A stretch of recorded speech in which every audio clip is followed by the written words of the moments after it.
I'm B. Madhana from School of Law, Sathyabama Institute of Science and Technology, and I'm here to discuss with the topic nature and formation of contract. So now basically what is a contract? So contract is nothing but when any agreement that has been enforceable before the court of law is known as a contract.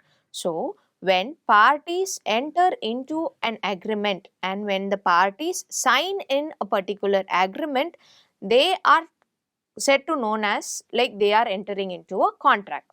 So basically all the contracts in India is embedded under Indian Contract Act 1872. So the first section of the act deals with the extent, title and commencement of the act. So the extent of the act is from this act extends to the whole of India. So section 1 is known as the title. So the title of the act is nothing but the Indian Contract Act 1872. So now the basic essential elements of contract are offer, acceptance, consideration, legal relationship between the parties and free consent. So when a person is standing to give his own object or property, that property might be a movable property or an immovable property. So when a person is willing to give his own property, that particular willingness to sell the property is known as the offer. So now on the other hand, when the other person is willing to get that particular property from the offerer, only then we call it as the acceptance. Now thirdly, we have the consideration clause. So consideration here is nothing but the value that we can to give to the particular object. Say for instance, if A is willing to sell his car to B for rupees 5 lakh rupees. Here in this particular contract, here A is the offerer, B is the acceptor. Now this car is known as the object and this rupees 5 lakhs is the consideration in this particular illustration. So the object is the car. So the value of the car is being paid by the acceptor. So basically in a contract, we will have the offer, that is the willingness to sell a particular property, the acceptance, that is the willingness to accept a particular property, and the third one is the consideration, that is the value of a particular object. The fourth one is with regard to the legal relationship between the parties. So basically in a contract contains only certain set of rules and regulations or conditions. So both the parties in a contract must be in a position to accept the certain set of rules and regulations. Only when the parties are in a position to accept the terms and conditions, we term the parties like they are in a mutual relationship. Say for example, A is the landlord and B is the tenant. So A and B enters into a rental agreement. So here there are certain set of terms and conditions in a contract which states that rent has to be paid before 10th day of every month, and before they are vacating the premises has to be painted. So this is the terms and conditions laid down in a particular contract. So when B signs a particular contract, B must be in a position to accept the terms and conditions in a contract. So only when B accepts the terms and conditions in a contract, A and B will have a mutual relationship. Say for example, if B is not in a position to accept that particular condition, then the contract is not a fulfilled contract. So this is what we term it as a legal relationship between the parties. In simple terms, there must be consensus ad idem, that is meeting of minds between the parties. The last one is with regard to free consent. So once when parties entering into a contract is nothing but signing a contract. So before a person signs in a contract, that particular willingness must be his own willingness. There must not be any external force or pressure on that particular person which makes that particular person to enter into a contract. So under this free consent, we have 5 factors. The first one is with regard to coercion. Second one is with regard to undue influence. Third one is mistake. fourth one is misrepresentation, and the fifth one is fraud. So all these factors must not be involved for a person to enter into a contract. Say for example, A and B are entering into a contract. So the contract here is for a property, that is for rupees 25 lakh rupees. So B is not in a position to accept this particular property for 25 lakh rupees.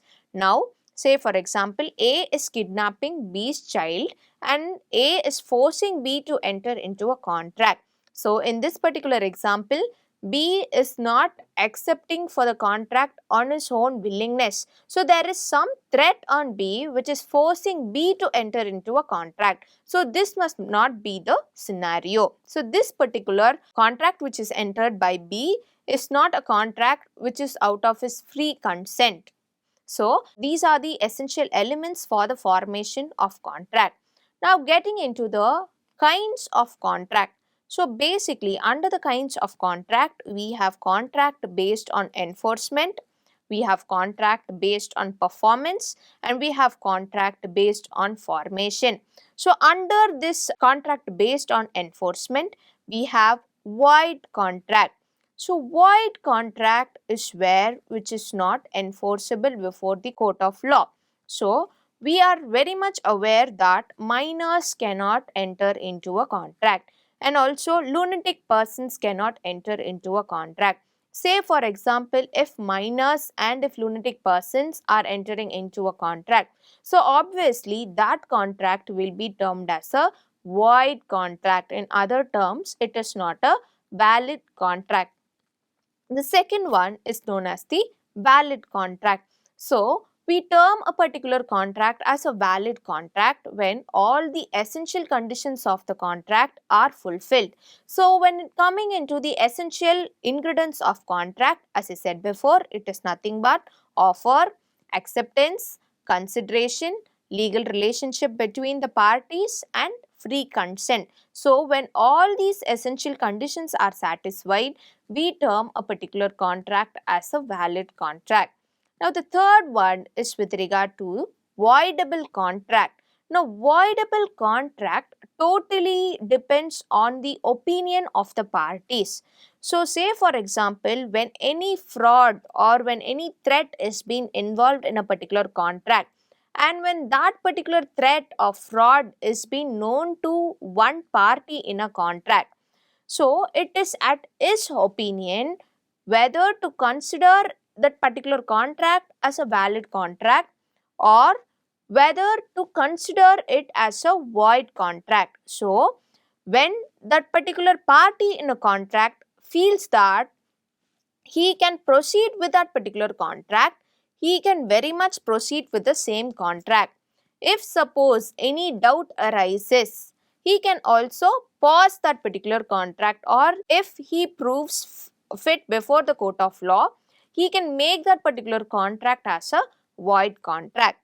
Now the next one is with regard to illegal contracts. So illegal contracts are nothing but when any illegal object and illegal consideration is being involved in a particular contract, then we term that particular contract as an illegal contract. Say for example, if A and B enters into a contract for running a prostitution business. So this is obviously an illegal business, an illegal object is being involved, and definitely the consideration that arises from that object is also illegal consideration, and on the whole this particular contract itself is known as an illegal contract.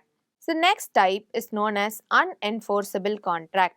So unenforceable contract is where a contract cannot be enforced before court of law.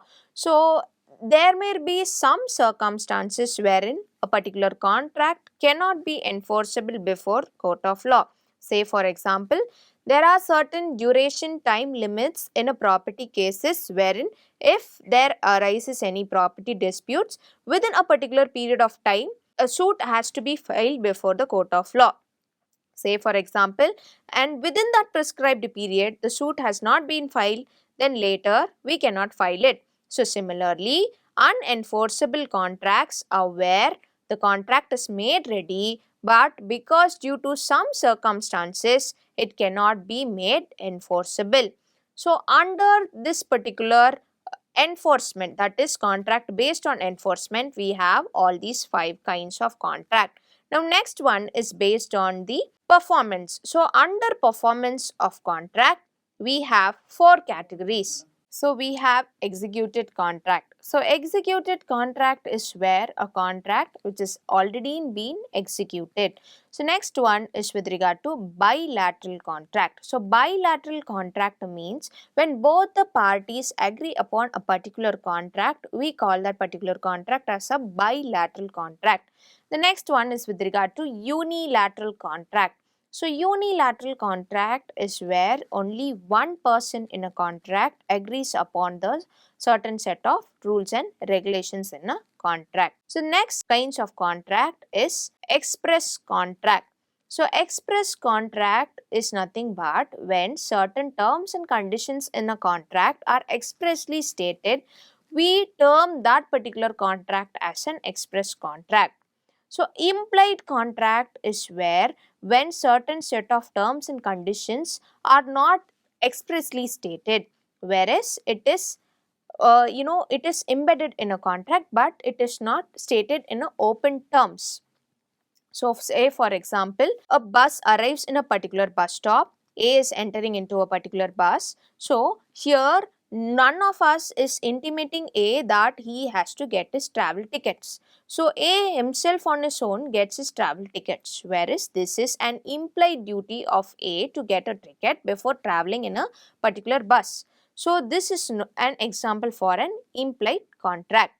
So next one is with regard to quasi-contract. So quasi-contract is where a contract arises all of a sudden. Say for example, if A is there in a particular classroom with his own laptop, suddenly B comes and calls A out of the classroom for an emergency. So A hands over his belongings to C to make sure to keep it safe. So A leaves that particular class. Now C is having all A's belongings with him. So now after A returns back into the classroom, C has the responsibility to look into the belongings of A. So if there is any damage for A's belongings, C has to be responsible to A for the damage caused to his belongings. So this is an illustration for quasi-contract. So in a quasi-contract, there is no any written contract. So in simple terms, this particular contract arises all of a sudden. So on the whole, now I have discussed with regard to the nature and formation of contract. So to give a recap of it, first, contract is nothing but an agreement which is being enforceable before the court of law, and each and every contract under India is being embedded under this Indian Contract Act 1872. So the basic essentials for formation of contract is nothing but offer, acceptance, consideration, legal relationship between the parties and free consent. So the lastly we discussed with regard to the various kinds of contract, which is based on performance, based on formation and based on enforcement. So with this, the session is done. Thank you.